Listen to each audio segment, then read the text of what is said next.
everyone. I'm coming to you live this afternoon from the Norwalk, Connecticut Grassroots Tennis and Education Organization here in Norwalk, Connecticut. It is a beautiful sunny day here, and I just finished conducting a development audit for them. And you can hear the kids in the background, and I'm just getting in my car to head to my next appointment at 3 p.m. here in Norwalk, Connecticut.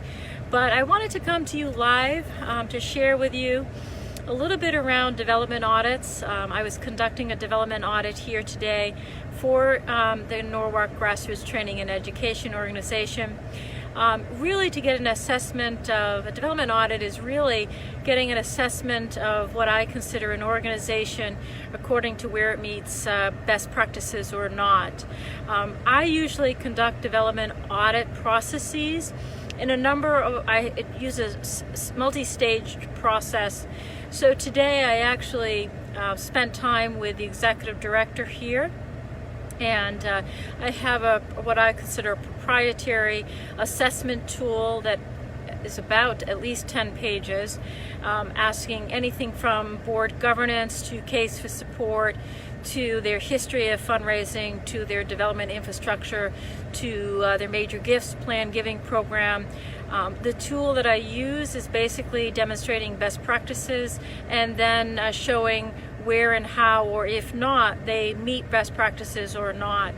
I also, as part of my development auditing process, I also conduct a series of external interviews.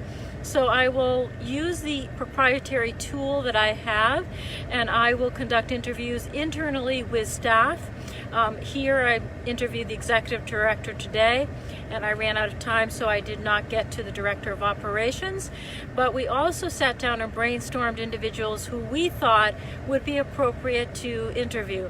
I have a set of questions that I have developed over the years for specifically for perceptual community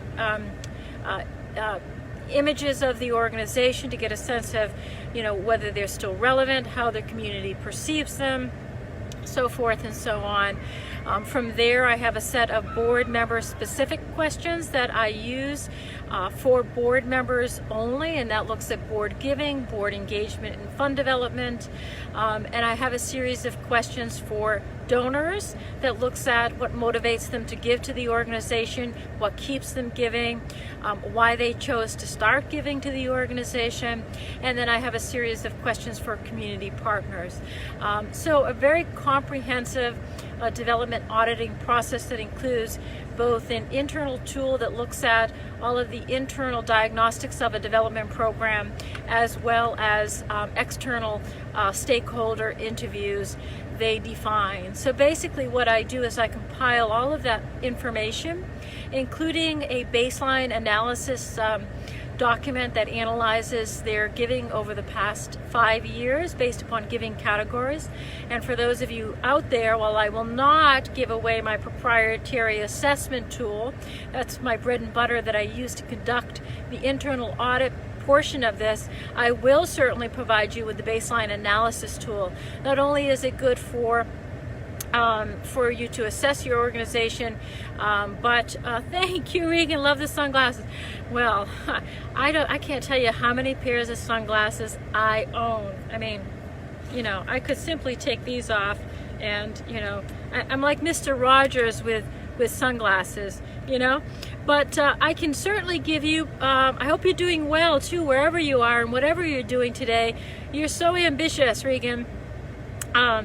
So if you private message me, I can send you a copy of that baseline analysis tool that I use to track giving over the past several years, 5 years for this particular group. Same. And I just love it. And basically I do the internal, external baseline analysis, financial review. I also do a thorough material review, meaning I have a whole checklist of documents, and I can send you that as well, that I ask folks to compile for me in advance, and we review during this review meeting that I just had with the client today. It can be anything from past appeals to annual reports to organizational bylaws to board position descriptions and expectations to fund development committee roles. It is almost a 2-page document of materials that I request when doing a development audit. I then conduct the interviews, usually anywhere from 10 on up. I'm having this client prioritize those funders and board members and community partners and volunteers that I need to speak with, conduct the interviews, and from there I look at where they stand in accordance to best practices and then put together a report of recommendations that I then submit to either the development committee or the board of directors. In this case, for Norwalk Grassroots Training and Education, we plan on submitting it to the development committee as a way to reinvigorate the committee sometime during the month of August. And from there, the recommendations of the development audit, once approved by the development committee, will then be folded into and made into the major goals and objectives of a long and short-range development plan that I am putting together for them.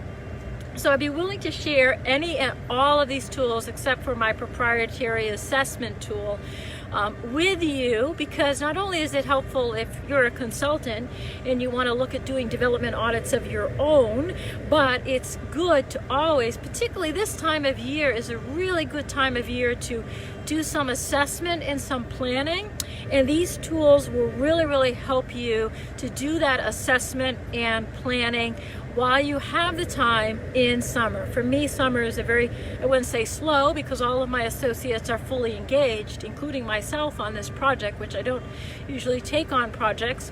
But it is a good time when emails are slower and you have some time in between events and other things that are happening, particularly as we gear up for our calendar year-end campaigns. So that's a little bit about development audits. I have another appointment here in Norwalk at 3 p.m. that I need to go, and actually I have to pick up my Aussie friend who is sitting somewheres because his phone battery is almost dead. So I said to him, please just stay put where you are, don't leave there. So I've got to go pick him up, and then I'm going on to my next appointment, which is actually with the person who connected me to this client and who actually got me my first interim fundraising client that started off my interim fundraising division, which all began right here in Norwalk, Connecticut. So I don't know if you can see, I'm sitting here in my car. I will show you a little bit of Norwalk, Connecticut. You know, it's a hot day here. This is a preschool program, and the grassroots tennis and education program is over there. But again, private message me for any of the samples that I have talked about, and I will be sure to get that out to you.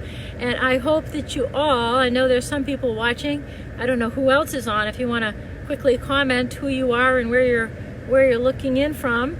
But I'm headed to my next appointment, and I just wanted to share a little bit with you about development audits and what I was doing here in Norwalk, Connecticut today.